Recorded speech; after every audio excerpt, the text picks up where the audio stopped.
تو یہ U E سے ایک خبر آئی ہے. اور اس کے ساتھ ساتھ جناب اسرائیل سے خبر آئی، یروشلم تھے، وہاں پہ امریکن سفیر جو ہیں انہوں نے اسرائیلی وزیر خارجہ کے ساتھ مل کے وہاں پہ ایک تو زمین الاٹ ہوئی ہے امریکی سفارت خانے کے لیے، اور امریکی سفارت جو سفیر ہیں اس نے کہا جی کہ ہم یروشلم کے اندر مستقل سفارت خانہ بنا رہے ہیں. اس سے پہلے ایک عارضی سفارت خانہ بنایا تھا، اور امریکہ پہلا ملک تھا جس نے جب تل ابیب سے شفٹ ہوا کیپٹل یروشلم گیا تو اس نے وہاں پہ اپنا پہلا سفارت خانہ بنایا تھا امریکہ نے، لیکن وہ مستقل نہیں تھا، غیر مستقل تھا. اور اب وہاں پہ انہوں نے مستقل بلڈنگ بنانے کا فیصلہ کر لیا ہے، اور پراپر ایک ان کا ایگریمنٹ ہوا ہے، اور اس کے لیے اسرائیلی گورنمنٹ نے زمین الاٹ کی امریکہ کو. اور امریکن جو سفیر ہیں انہوں نے وہ ڈاکومنٹ لہرایا، اور ساتھ ان کے جو امریکی اسرائیلی وزیر خارجہ وہ بھی وہاں پہ کھڑے ہیں، اور انہوں نے کہا جی کہ ہم یہاں پہ سفارت خانہ بنا رہے ہیں. اور ساتھ انہوں نے کہا جی کہ یروشلم یہودیوں کا تھا اور یہ یہودیوں کا ہے اور ہمیشہ یہودیوں کا دارالحکومت رہے گا. یہ امریکہ کی طرف سے، امریکی سفیر کی طرف سے اعلان ہوا. اس نے کہا جی امریکہ یروشلم میں اپنا جھنڈا لہرائے گا، جھنڈا لگائے گا، یعنی وہ اپنے سفارت خانے کے اوپر جھنڈا لہرائے گا. تو اس طرح امریکہ نے اسرائیل کو اپنی سپورٹ کا اعلان کر دیا، یا امید دلوا دی اسرائیل کو.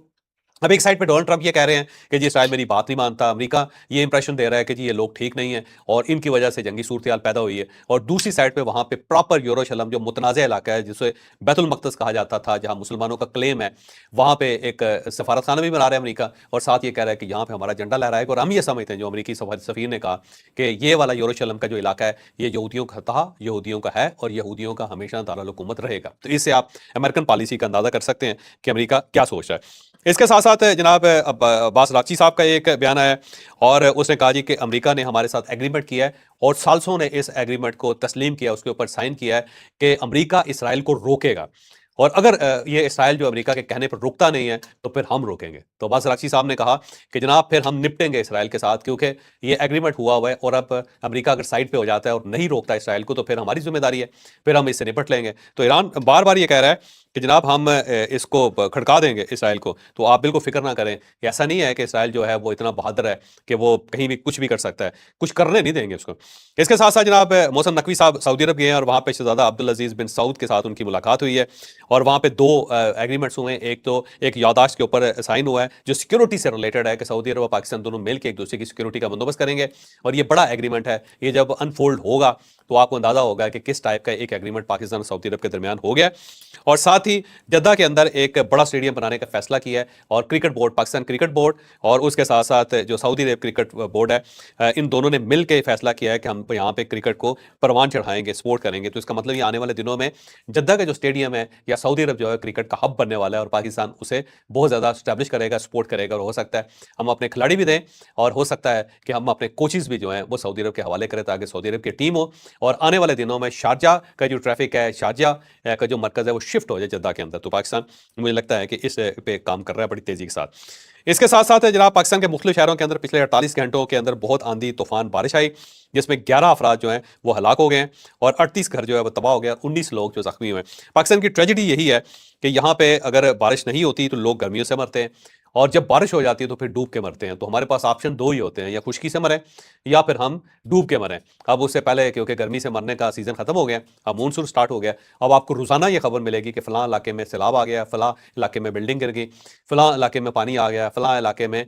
کاریں بہہ گئیں، اور فلاں جگہ پہ اتنے لوگ ڈوب کے مر گئے. تو اللہ رحم کرے، یہ ہر سال کا فینامنا ہے، اور ہم اس کا کوئی پرماننٹ حل نہیں نکال رہے. ایک سائڈ پہ پانی کی کمی ہے، اور دوسری سائڈ پہ پانی جو ہے نا سب کچھ بہا کے لے جاتا ہے. اس کا مطلب یہ ہوا کہ ہماری تھنکنگ جو ہے اس کے پروسیس کے اندر کوئی فالٹ ہے، ہم اپنا پلان نہیں کر پا رہے. تو میرا خیال ہے گورنمنٹ کو اب اس کو پلان کر لینا چاہیے. ایک سائڈ پہ ہم انڈیا کو دھمکی دے رہے ہیں کہ اگر تم نے ہمارا پانی روکا تو ہم تمہیں عبرت کی نشانی بنا دیں گے، دوسری سائڈ پہ جو پانی آ رہا ہے وہ ہمیں بہا کے لے کے جا رہا ہے. عجیب سی بات ہے، کوئی خدا خوفی کرنی چاہیے، ایک کنسنسس ڈیولپ ہونا چاہیے، کم از کم واٹر کے اوپر تو ہو جائے تاکہ مسئلہ تو ختم ہو، یہ خشک سالی بھی ختم ہو، اور سیلابوں کا سلسلہ جو ہے نا اس کو بھی یہاں روکا جا سکے. اس کے ساتھ ساتھ جناب انڈیا کا ایک اور ٹی وی ہے، سن ٹی وی ہے، اور اس کو بھی ہیک کر لیا کسی نے، اور ہیک کرنے کے بعد اس نے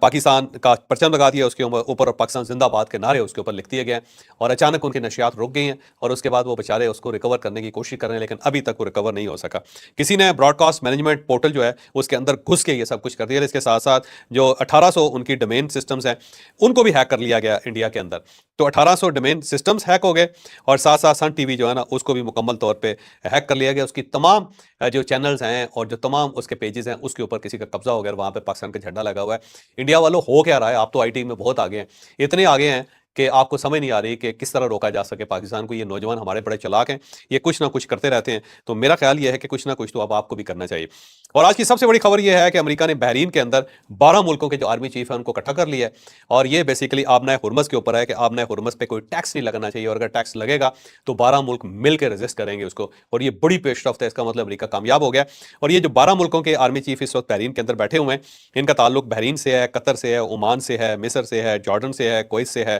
لیبنان سے ہے, عمان سے ہے, شام سے ہے, یو ای سے اور یمن سے ہے. یہ وہ ملک ہیں جو اس آبنائے ہرمز کی ٹریفک کی وجہ سے پریشان بھی ہیں اور مسائل کا شکار بھی ہیں. تو امریکہ پہلا سٹروک کھیلنے میں کامیاب ہو گیا. اس نے 12 ملکوں کو اکٹھا کر لیا اور ان کے آرمی چیف وہاں پہ بیٹھ کے ایک سیکیورٹی ارینجمنٹ کر رہے ہیں کہ جناب آبنائے ہرمز کے اوپر ہم نے قابو کیسے پانا ہے, اور اگر وہاں پہ کوئی ٹیکس لگتا ہے یا سروسز چارجز وصول کیے جاتے ہیں تو ہم نے کیسے ڈائیورٹ کرنا ہے, کیسے اسے بچنا ہے. تو یہ امریکہ نے ایک بڑی پیش رفت کی. اب دیکھتے ہیں آنے والے دنوں میں اس کا کیا نتیجہ نکلتا ہے. اور آخری خبر یہ ہے کہ پاکستان اور انڈیا کی 100 ممتاز شخصیات جو ہیں 100 ممتاز شخصیات نے ایک خط لکھا ہے, اور یہ خط میاں شہباز شریف صاحب پرائم منسٹر پاکستان اور Narendra Modi prime minister of India کو لکھا ہے, اور اس کے اندر یہ درخواست کی ہے کہ دونوں ملکوں کے درمیان مذاکرات ہونے چاہیے, دونوں ملکوں کے درمیان سفارتی تعلقات ہونے چاہیے, دونوں ملکوں کے درمیان تجارت کھلنی چاہیے, اور دونوں ملکوں کے درمیان جو عوامی رابطے ہیں وہ استوار ہونے چاہیے. یہ خط کل لکھا گیا ہے, 30 جون کو لکھا گیا ہے, اور آج یہ سامنے آیا. اور اس کے اندر سابق سفارتکار ہیں, سیاستدان ہیں, صحافی ہیں اور ماہرین ہیں, اور اس کے ساتھ ساتھ سماجی کارکن ہیں, اور یہ سب لوگ ہیں. ان سب نے کہا ہے کہ جی ہمیں مل کے کوئی درمیان کا راستہ نکالنا چاہیے. پاکستان سے اس میں خورشید احمد قصوری صاحب ہیں, اشرف جہانگیر قاضی صاحب ہیں, ہود بھائی ہیں, بینا سرور ہیں, شیما کرمانی ہے, فرت اللہ بابر ہے, سلیمہ ہاشمی ہے. یہ وہ شخصیات ہیں, اور ان سے اور بھی شخصیات ہیں پاکستان کے اندر جو بڑی ماڈرن سمجھی جاتی ہیں اور درمیان کا راستہ نکالتے ہیں, جو پڑھے لکھے لوگ ہیں. اسی طرح جو انڈیا ہے وہاں پہ را کے جو سابق چیف ہیں, اے ایس دلت ہیں, پھر فاروق عبداللہ ہے جو کشمیری ہیں ظاہر ہے, محبوبہ مفتی ہیں یہ بھی کشمیری ہیں, پھر عمر فاروق صاحب ہیں یہ بھی وہ ہیں کشمیری ہیں, پھر منی شنکر ہے یہ ان کے سابق سفارتکار ہیں. اور ان سب نے خط لکھ کے درخواست کی ہے جی کہ یہ جو ہم آپس میں فسادات کر رہے ہیں, لڑ پھڑ رہے ہیں, اس کا کوئی فائدہ نہیں ہے, مذاکرات ہونے چاہیے. یہاں پہ کیچ ہے جو میں آپ کے سامنے رکھتا جا رہا ہوں, اور بار بار میں آپ سے ایک چیز بتا رہا ہوں کہ ان قریب انڈیا اور پاکستان کے مذاکرات ہونے والے ہیں. جو بیک ڈور ڈپلومیسی ہے وہ چل رہی ہے, ٹریک 2 اور ٹریک 1.5 چل رہا ہے, اور اس کی تردید کسی سائڈ سے نہیں آئی, گورنمنٹ کے کسی ادارے نے کوئی تردید نہیں کی. تو یہ چل رہا ہے, اور ان قریب آپ دیکھیے گا کہ سیٹلمنٹ ہوگی. اور سیٹلمنٹ کیا ہوگی, ایک تو جو سندھ طاس معاہدہ ہے وہ دوبارہ ریسٹور ہو جائے گا اور انڈیا کی طرف سے انیشیٹو لیا جائے گا, اور اس کے بعد پاکستان اپنی فضائی حدود جو ہے وہ انڈین ایئر لائنس کے لیے کھول دے گا. تو یہ ساری چیزیں اس طرف بڑھتی ہوئی نظر آ رہی ہیں. ان قریب پاکستان اور انڈیا کے مذاکرات ہو رہے ہیں, اور پاکستان فضائی حدود کھول رہا ہے, اور انڈیا جو ہے وہ سندھ طاس معاہدے کو دوبارہ ریسٹور کر رہا ہے. اجازت دیں اگلے ویلاگ میں ملاقات ہوگی. پاکستان زندہ باد.